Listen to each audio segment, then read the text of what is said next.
हाय, तर आज ना घरातली सर्व कामं आटोपल्यानंतर मी माझ्या लॅपटॉपवर काम करत बसली होती. तेव्हा प्रिशूला सुद्धा माझ्याजवळ येऊन बसायचंच होतं.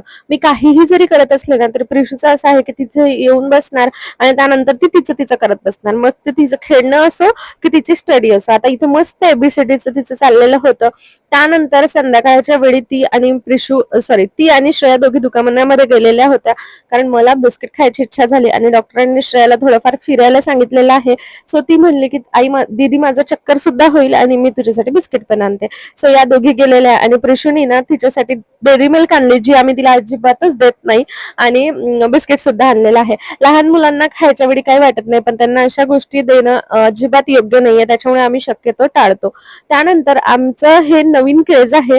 फुल व्लॉग माझ्या चॅनलला अपलोड झालाय, तर नक्कीच बघा. तुम्हाला त्यामध्ये तिच्या सगळ्या ऍक्टिव्हिटी बघायला मिळेल आणि बघून ना खरंच खूप जास्त हसायला येईल. आता मस्त रिकामा आरतीचं ताट आणलंय आणि बाबाची आरती उघडली आहे तिने आणि बाबांनी सुद्धा ना तिला मस्त 500ची नोट दिलेली आहे.